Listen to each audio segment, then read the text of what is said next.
Tripura Info News Update.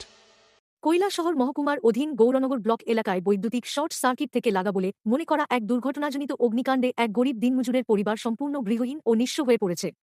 স্থানীয় মানুষের মধ্যে ক্ষোভ দেখা দিয়েছে, কারণ আগে থেকেই বিদ্যুতের ঢিলা সংযোগের বিষয়টি জানানো হলেও সেকো কর্তৃপক্ষ কোনো মেরামতির উদ্যোগ নেয়নি বলে অভিযোগ। কৈলাসহর সূত্রে জানা যায়, ৫১ বছর বয়সী দিনমজুর দয়াল বাউরি গৌরনগর ব্লক অফিসের বিপরীতে বসবাস করতেন। পরিবারের পক্ষ থেকে দমকলকে খবর দেওয়া হলে তারা ঘটনাস্থলে পৌঁছালেও আশপাশে পর্যাপ্ত জল না থাকায় আগুন নেভানো সম্ভব হয়নি। পরিবারের সদস্য ও স্থানীয় মানুষের সামনেই বাড়ির সব আসবাবপত্র ও সম্পত্তি পুড়ে ছাই হয়ে যায়। ঘটনার পর এলাকায় তীব্র ক্ষোভ ছড়ায়। পরিস্থিতি নিয়ন্ত্রণে আনতে কৈলাসহর থানার ওসি তাপস মালাকার এবং এসআই দেবব্রতশীল পুলিশ ও টিএসআর বাহিনী নিয়ে ঘটনাস্থলে পৌঁছে পরিস্থিতি নিয়ন্ত্রণে আনেন। বর্তমানে দয়াল বাউরির পরিবার গভীর সংকটে রয়েছে এবং বেঁচে থাকার জন্য রাজ্য সরকারের কাছে আর্থিক সহায়তার আবেদন জানিয়েছে। গৌরনগর ব্লক এলাকার স্থানীয় মানুষরাও স্মাফেস খেলাসাহারে ডেপুটেশন দিয়ে পরিবারের জন্য সাহায্য চাওয়ার সিদ্ধান্ত নিয়েছেন।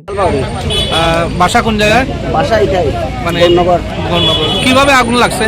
এটা ওই কারেন্টের সার্কেলে আগুন লাগিয়েছে। কয়জন আসা তখন? তোমরা ঘরে কেউ আসলানি? ঘরে ছোট ছোট বাচ্চা আছে। ফায়ার সার্ভিস যে কল দেওয়ার পরে কতক্ষণ পরে আইছে? কল দেওয়ার পরে তো বহুত পরে আইছে। আগুন একেবারে নিবার সময়ে আইছে তারা, একেবারে যে সময় জ্বলছে তো আমরা কল করছি আইছে না, প্রায় 1 ঘন্টা পরে আইছে। 1 ঘন্টা পরে আইছে তারা।